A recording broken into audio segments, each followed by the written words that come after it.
Imagine a world where two economic superpowers, America and China, stand on the brink of economically destroying each other. This is not a fictional story, but today's reality. On April 9, 2025, America erected a massive wall of 145% tariffs on Chinese goods. And in response, China increased its tariffs on American goods from 84% to 125% on April 11. This tariff war has now turned into a full-scale economic war, and the entire global economy is burning in its fire. Markets are collapsing, supply chains are breaking, and common people are paying the price. But the question is, who will win this war? And who will bear the burden of defeat? Let's understand this story in depth. It all began when on April 9th, US President Donald Trump increased tariffs on Chinese goods from 104% to 145%. In a press conference at the White House, Trump said, "China has looted us for a long time. They don't respect our markets. And now it's time for us to respond." This move is part of Trump's America First policy, under which he had already imposed reciprocal tariffs on several countries. But after halting tariffs on other countries for 90 days, Trump focused all his attention on China. Trump says these tariffs will strengthen the American economy and boost domestic production. But experts have a different opinion. Harvard University economist Jason Furman said, "These tariffs are now more inflationary than ever before." Trump's move has caused panic in global markets. China did not delay in responding to this attack. On April 11th, China's finance ministry announced that tariffs on all American goods would be increased from 84% to 125%, effective April 12th. Chinese President Xi Jinping said in a conversation with Spanish Prime Minister Pedro Sanchez, "There are no winners in a trade war. It goes against the world, and it will only lead to self-isolation." China not only raised tariffs, but also threatened non-tariff measures. For example, China immediately banned the import of American Hollywood movies, one of the biggest American exports. In addition, China planned to strengthen trade relations with Southeast Asian countries to reduce its dependence on America.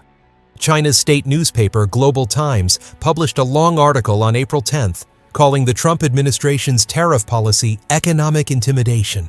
The article said, "If America tries to cause real damage, China will respond strongly."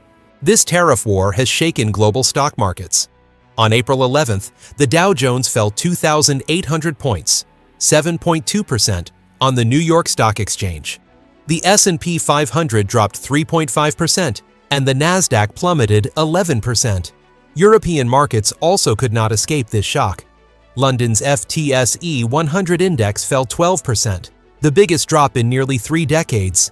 Paris's CAC 40 and Frankfurt's DAX fell by 10% and 11% respectively. Oil prices were also hit by this crisis. On April 11th, Brent crude fell 3.2% to $63.47 per barrel, and US WTI fell 2.9% to $60.21 per barrel. Experts say that this tariff war will cause a significant drop in global demand, affecting oil and other commodity markets. World Trade Organization (WTO) Chief Ngozi Okonjo-Iweala warned that this tariff war could reduce trade between the US and China by up to 80%. She said, "These two countries handle 3% of global trade. This conflict will seriously damage the global economic outlook." The biggest impact of this tariff war is being felt by ordinary people. Consumer goods prices in the US are skyrocketing. A $20 Chinese toy will now cost $45. A $400 iPhone may now cost up to $925. According to a report by the Financial Times, prices of products like bicycles have surged because the American bicycle industry depends on Chinese manufacturing. American farmers are also suffering huge losses. In 2018, China had imposed a 25% tariff on US soybeans, causing exports to drop by 75%. This time too, China has targeted American agricultural products. In 2024, the US exported $15 billion worth of agricultural goods to China.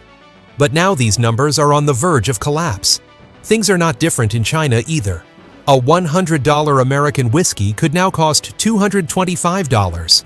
A $150 pair of American jeans will now cost $337.50. Chinese consumers are upset, and many are calling this war economic suicide. This tariff war is no longer limited to just America and China. It has engulfed the entire world.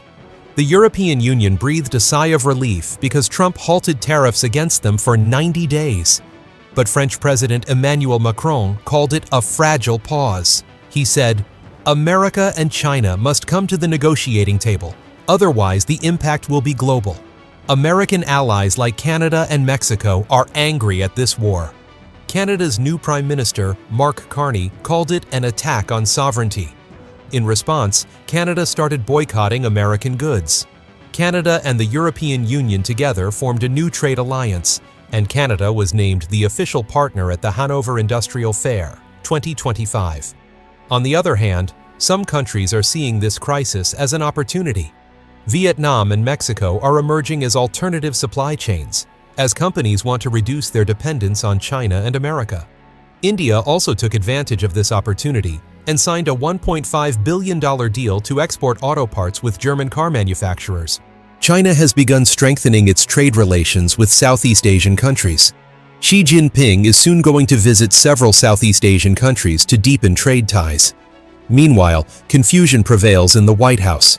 Trump's chief trade advisor, Peter Navarro, dismissed the stock market crash as not a big deal. But when Trump's spokesperson, Caroline Leavitt, was asked how this would affect the middle class, she replied, "The president is working for you every day." This answer failed to satisfy anyone. Trump claimed that his tariff policy would benefit the American economy. But according to a report by Oxford Economics, the U.S. GDP growth rate could fall to 1.4% in 2025, and core inflation could rise to 3.9%. This would be a major blow, as 70% of the U.S. economy depends on consumer spending. Trump says these tariffs will teach China a lesson, but experts believe this is a dangerous gamble. Josh Lipsky, senior director of the Geoeconomic Center at the Atlantic Council, said, "If the world's two biggest economies impose tariffs of over 100%, it will be a global trade war like we haven't seen in decades." China is also not ready to back down. People's Daily wrote, "We've been fighting a trade war with America for 8 years. We are fully prepared." China has already taken several steps to strengthen its economy, such as diversifying its supply chain and reducing its dependence on American exports from 19.2% to 14.7%. But the impact of this war is not limited to just these two countries. The United Nations Trade Agency warned that the devastating impact of this tariff war will fall on developing countries, which will be even more dangerous than foreign aid cuts. This tariff war has now become an endless battle. Both Trump and Xi Jinping are sticking to their stands. Trump says, "There are no plans to halt the tariffs." China responds, "We will fight till the end." But there will be no winner in this war. If this conflict continues for long, the risk of a global recession will increase. For a world already struggling with COVID-19 and other crises, this would be another major blow. But is there a ray of hope in this darkness? Some experts believe yes. International Monetary Fund, IMF, Managing Director Kristalina Georgieva recently said, "The US and China still have a chance to come to the negotiating table. If both countries respect each other's interests, this crisis can be averted." Georgieva also suggested that the World Trade Organization, WTO, can play the role of mediator in resolving this conflict. Meanwhile, some countries are turning this crisis into an opportunity. Countries like India, Vietnam, and Mexico are emerging as alternative supply chains. India recently signed a $1.5 billion deal with German car manufacturers, and Vietnam invited Chinese electronics companies to invest in its territory. This is a clear message. Even if two superpowers are fighting each other, the rest of the world is not going to stop. The biggest lesson of this tariff war is that the global economy is a complex web, in which every thread is connected to the other. When the two biggest threads, America and China, are pulled, the entire web shakes. But that doesn't mean you should lose hope. Experts say that to tackle this crisis, consumers can make smart choices. For example, prioritizing local products, controlling expenses, and diversifying investments can help in these difficult times. A middle-class family in America shared their story. They said, "After this tariff war, we started buying directly from local farmers. This not only reduced our expenses, but also gave us fresh and cheap goods. It's a small step, but it shows that even in crisis, hope remains." This tariff war is a story that hasn't ended yet. The next few weeks will determine whether this war will deepen further or both countries will come to the negotiating table. But one thing is clear. This crisis is teaching us that without global cooperation, no country can win alone.